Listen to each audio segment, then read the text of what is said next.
All right, Kickstarter update time. Updates. So, hey everyone, it's Rick again. I wanted to wait to make a proper update once I had information and a plan in place for how we're going to fulfill the last couple of things here for the campaign, and wanted to be able to make a video. My intention is for it to be rather short, but I know typically it might be a little bit more detailed and long-winded. So if the video ends up being longer, sorry. I just want to provide like a explanation for what's going on behind the scenes so that you guys kind of have a better idea. And for those that are interested, more likely to watch to the end and everything. So firstly, let's get into the Ubervelm. The Ubervelm is totally modeled.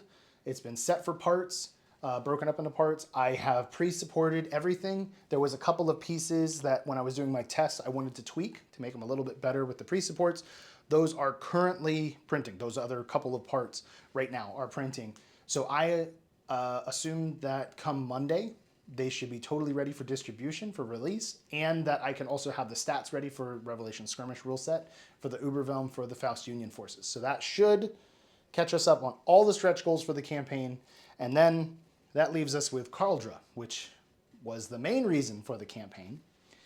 So as a little of a backstory, I operate a very, very small studio. It's primarily me. It's myself and then my main modeler, Christopher, who helps do a lot of different jobs. I typically don't hire him for totally brand new model creation, like I have a concept art, here you go, and let's do it completely. Because I already have his workload really high for helping me to finalize projects as they come in from other modelers, doing renders, alternate poses. There is a large list of stuff that I have him working on month to month. So I hire other modelers to help do total brand new model creation. And we did the campaign. I had already planned out how much I thought everything would cost, how much, had a decent list of who I thought would be able to help work on the project, was getting things in place, set out the plan. And Karldra has proven to be a very difficult project to bring to the end. We hired a modeler who did the Freya and the Bodil tanks, like really pretty quick. Like we got those done really quick on time. Kursala was helping me with the drone. And then, because we were also going to use that drone or parts of that drone from the pirate drone, so we were moving things around and getting that in place, and we were using parts of the Bodil and the Freya to help bring together the drone, so that way the design language continued across the faction.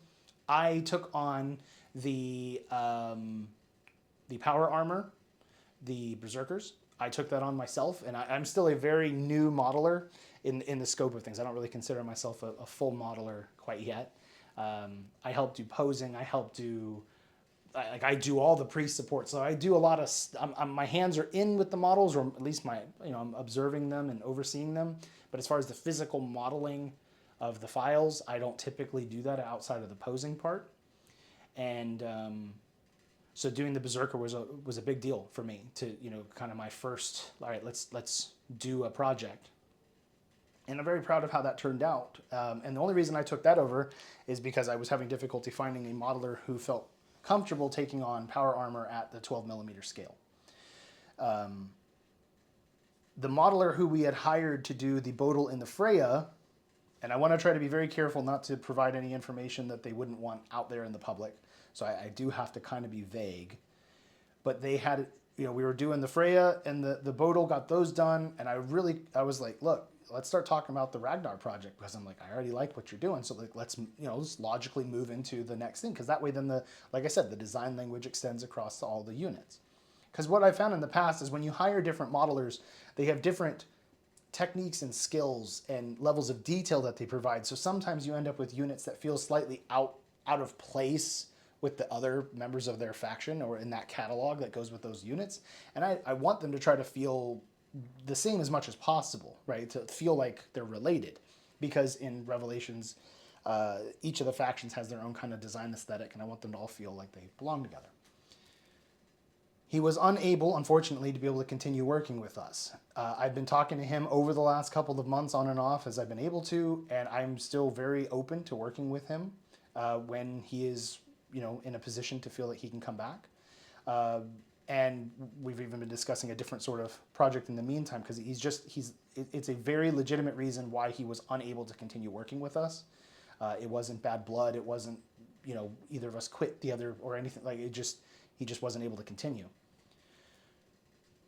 Moving forward, we ended up hiring another person, the guy who actually designed the Ubervelm, and another situation of we're moving forward. All right, here's the project, here's the notes.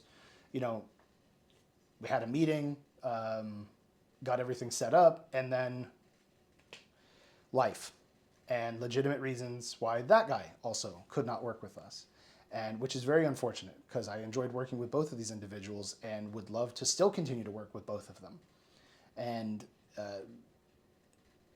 I've hired modelers in the past where we worked on projects and we realized after the project's over, it's probably better if we don't continue to work together. And that just happens. You just run into different types of people who have different expectations or different, whatevers that kind of don't necessarily jive together. With these two, that's not the case. I really enjoyed working with them, and they both do good work, and I would love to continue to do so. It's just life has gotten in the way. And what is more unfortunate, at least from the backer perspective, is that what it has done is it has caused an extreme delay of being able to move forward with the completion of Karldra as a playable faction, which is extremely unfortunate because that was the main reason for this campaign. And ordinarily, when we launch the campaigns, we kind of already have a decent amount of it already in progress, or maybe even ready to go in the testing phase. So we're near completion for the core thing that we're doing. And in this case, I wasn't. I wanted to try to take a chance on doing something that was outside of that and do something that was more new and a new exciting thing. And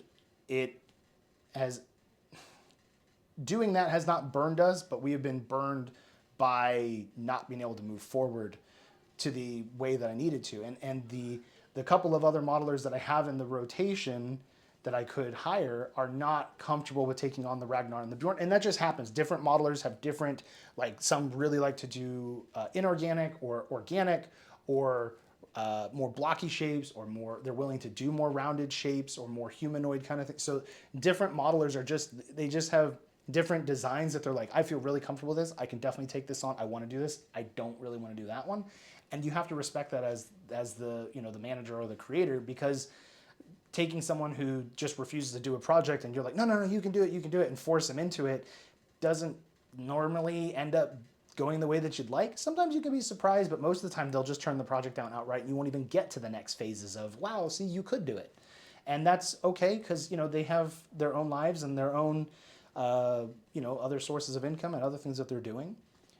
So I have to be able to give room for them to just turn down a project and not be, mad about it. It's just the way it is. So if I say firstly, we're 8 minutes into this. I apologize for the way that this has turned out. This has not been my desire. It is frustrating for me that we were able to complete all of the stretch goals and not the current main project of this Kickstarter. That really, really irritates me internally and really makes me feel extremely disappointed in myself and, choosing this as a project, because, well, how are we able to do the pirates and then these other stretch goals and stuff? And it's because some of these we were able to use other things, and it was just those things fell in place seamlessly, and then other things like the Karldra stuff just ran into hurdle after hurdle after hurdle, and I didn't have somebody else to replace those guys. And what ends up happening is you end up spending several months, now it's many months, waiting for, are they actually going to be able to work on it, waiting for answers, and then and I get, as much as it is, you may be frustrated that you've hired someone to do a job and it takes them a long time to get back to you. You have to also understand that when you're not their primary source of income, they have real big life things they're dealing with. Communicating with you is just further down the pole. But then that bleeds down to, well, then I'm not able to communicate with the backers who have given me money. So that it's a cascading problem that there isn't really a good solution to. And it is what it is. So, and I would hope that, I am frustrated that we haven't been able to fulfill this. We launched another campaign a few months ago for battle damaged units and to help us expand a couple of other things. And I explained at the time why we were moving forward with a new project. And that was, I had purposefully set out that that project would only cover things that I felt I could do entirely by myself or just about entirely by myself. So all of the battle damage, and I've already begun doing we've released 3 batches of battle damage units. So that's like 30 units, 30 different models. And I have the last 11 almost, like, I just need to bundle the files up and get them distributed. So I have, for the things that I've been able to be in charge of, I've been able to do. And I've been able to do the battle damage testing and the battle damage actually to the models. And I'm getting ready to start working on the pre-textured bases, which is the last, stretch goal thing for physical things, or really digital, but you know what I mean. As far as things to be distributed to the backers, I'm about ready to work on the last part. So things that I was able to work on and tackle are moving. The things that I can't, like designing the Ragnar and the Bjorn, I've had to continue to try to find other people, and it has been. When I first started working on Revelations in like 2019, as far as looking for modelers, I felt like there was a wider range of people to reach out to. And I don't know if any of you are also creators or know other creators, for other smaller indie games or whatnot. And it has seemed to me that it's gotten more difficult to find skilled modelers who don't have Patreons or who haven't been gobbled up by bigger studios, to find people that are willing to take a chance. And the thing is like when we contact the modelers, I make it very clear, look, we're going to have notes. There's going to be multiple phases of revisions, but we try to be respectful, but very involved with the project so that we're providing feedback so that they're not doing work over as much as possible. We, Kursala and myself, take on all of the posing for the models now. We even do the joint, like ball joints and such, segments for the unit. So like pretty much you're designing 80% of the visual part and we're doing the rest. In my experience, the posing has been one of the more complicated things for most of the modelers because it's very time consuming getting all the stuff in place and everything. So we've taken that off their plate, and it's proven to be very difficult, and it's disappointing. Extremely disappointing, because I want to build a studio that has multiple modelers just like ready to go and just move things forward. But instead I found myself having to take more of it on myself to try to get these projects to completion, which is not the way I want it to run. I can only do so much physically myself. So what do? We have to have an alternative. We can't just not fulfill the campaign. I definitely am not open to that as an option. So what we have decided to do is pivot away from Karldra and pick a new faction to do. And the reason that we're picking a new faction is because the expectations for what the Ragnar and the Bjorn have to be able to do are higher than what like my skill set is even close to doing yet. So instead of doing Karldra, we are pivoting to doing another faction that's actually part of the Core Republic, that is called the Keepers of Peace. It is a paramilitary group that is within the Core Republic that helps kind of protect and defend the interior, or really more of maintaining order, because the Republic's a big place, and sometimes the citizens on certain worlds are not very satisfied with the way that they are ruled over, and riots break out, and rebellions break out, and insurrections, and you need a force to kind of maintain order or restore order so that things continue to operate well. You can't have worlds deciding to go independent, or cities just deciding, you know what, we're done not paying taxes, and we're not doing these things anymore. And so the Keepers of Peace are paramilitary in that they are not part of the Republic Armed Forces, but they still have their own weaponry and such, and their own vehicles and mechs and drop ships and things to be able to help move their resources around. So their primary goal is to help maintain order from the citizens' perspective, but they are called upon at times to fight rogue rebellion groups, pirates operating in the area, or also rogue mercenaries or mercenary units that are, sent to destroy a particular target. The keepers of peace are in the area. Hey, we need you to deal with this. You're the closest thing in the area. Go take care of it. So the keepers of peace are a combat unit at the same time.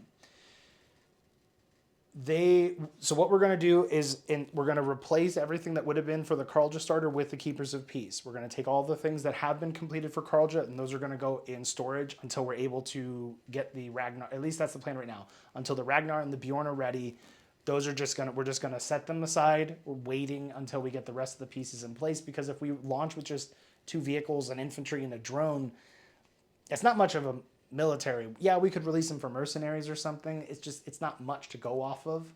So I'd rather just wait until I can find someone who's able to take on those other 2 mechs. For the Keepers of Peace, what we're going to do is we're going to release a new infantry type. The drone will be the Republic of the Sphere one, because they would use the same asset, being part of the same nation. They are going to get 2 new vehicles. One is the Mercury, which is basically going to be a step down from the Mars. It'll still be a tank, but it's going to be a smaller, more compact tank, because its intention is to be able to drive around in urban environments. So that one, we have basically, we're probably 90% of the way done modeling that. That project has moved very rapidly, thankfully, and we're going to start beginning the print testing here soon. The second vehicle is going to be a Humvee type vehicle, which my intention is that that's going to have a couple of different loadout potential in the future. So kind of like how the U.S. military has the Hummer and can have different configurations of that. That's what this vehicle will be. It doesn't have a name yet, but that's what the intention is. It's going to be a smaller, can be used as a combat vehicle. That makes sense that the Keepers of Peace would have it, and then move forward with that. Then they're going to have a new loadout for a Sierra and a Musketeer. For those who know more about the Revelations universe, the Musketeer is a retired Republic machine that typically is used by like Orca or mercenaries, but it makes sense for the Keepers of Peace to have it, because they get some of the older tech that the RAF isn't using anymore. But they do have new things as well. But the Musketeer makes sense that they would still be making use of it, even though they also have sentries and other mechs. They're making use of the Musketeer platform, because they can. So that'll get a new loadout. And then they're also going to be getting an entirely new war mech called, the working name right now is the Vigil. And that'll be a lighter mech that is intended for being used in a very urban environment. I mean, like the Sierra and such are as well, but this is meant to be a more trimmed down machine. And the reason that makes sense for the Keepers of Peace is because they need machines to be able to go out there and disperse riots and such with non-lethal things. But, as far as the skirmish game is concerned, they'll obviously be using all lethal options. But the Vigil needs to be a smaller machine, so it's more easily able to navigate cities and other landscapes and such, so that it's able to complete its mission. The idea is that the Keepers of Peace can be rolled out in 2 to 3 months. So for right now, we're basically at the beginning of September, so that gives us October, November, it'll be all of September, all of October, all of November. So the goal being like the first week of December. So that basically brings us to a whole year of fulfillment. That wasn't my desire, as I've stated. This is something that I know that we are able to accomplish in a relatively quick amount of time in comparison to what we would have to do for Karldra. Briefly, for those who might be wondering, well, how is it that you can go make an entirely new faction while you can't do the Ragnar and the Bjorn? And it comes down to just who I know right now, who's willing to work. I'm going to be I'm going to be working with Kursala to also work on the infantry, and the drone is already basically in place. The Mercury is almost ready for testing. The Humvee type vehicle is being done by one of the modelers who's worked for us. It's an extremely part-time kind of relationship. So I can't be like, hey, you got done with this, do this, do this, do this. It's like I get one project like every 4 or 5 months kind of thing. And he also didn't want to do the Ragnar. So that's also why I didn't hire him for that. Then the Musketeer and the Sierra are alternate loadouts, which Kursala and I can absolutely handle. And the Vigil, we already have a very good plan in place for how we're going to be able to make the Vigil happen. So it's very achievable. And because my goal is to get this campaign finished, because I don't want it just always being on my shoulders and you guys always waiting for something. So I apologize for the delay. That's what we're doing to move forward. The Ubervelm will be very soon, like a couple of days, that'll be released. And then the Keepers of Peace as a playable faction. If you want to read a little bit about the Keepers of Peace, they are in the novel Rise of the Inquisitor. And they are also, they have their own lore page now on our store, shoprevelations.com. There's a section in the menu that's about lore for the universe, and you can read about them. And yeah, so I'm excited for the Keepers of Peace. It's something I wanted to do anyway. It was actually one of the stretch goals for the other campaign that we were doing. So it was something that was already on the horizon that Kursala and I wanted to get to. So it's something that we're going to go do now. It's not the order I wanted, but it's, you know, we'll actually have new units and something to do. And they will not be a sub-faction of the core Republic. While they are technically in-universe part of the Republic, as far as in gameplay, they are a separate faction that you choose to play with, okay? And that'll be really fun to explore, because that'll also open the door for us to be able to start introducing Inquisitors, which if you read Rise of the Inquisitor, you'll see how that kind of ties together. And yeah, I'm really excited about it, and I'm glad that we're able to get this moving forward as rapidly as we have. We've already started knocking stuff out, so and the decision was kind of just made 3 or 4 days ago, and we're diving in as quick as we can to try to make this happen. So, and there's a lot that still has to do. We have to do the modeling, we have to do the print testing, have to do the stats creation for everything. So it's a rapid turnaround time, but it's something I think we can do, and we're very, very serious about getting it. So if you have any other questions or anything, please leave those down below in the comments, and yeah, we'll move forward from there. All right, thank you very much. Oh, as a side thing, I'm going to be going back through and messaging all of the backers who only wanted the Karldra files, and I will ask, or a Karldra physical, either or, because there was some that wanted, you know, just the starter, or just the starter for the physical. And I'll ask you guys what you would rather have. If you want to go back through, do you want the Keepers of Peace faction? Do you want to wait until you see what it looks like? Or do you know, oh, I'd rather have Orca or Faust Union or something else, and then we can just go ahead and get that set, because then we can get it fulfilled for you faster, so you're not continuing to wait. So I'll be messaging everyone individually about that if they had some of that as a selection, so that you can kind of know where we're going from there. All right. Thank you guys, and I'll talk to you guys again as soon as I have something new to report.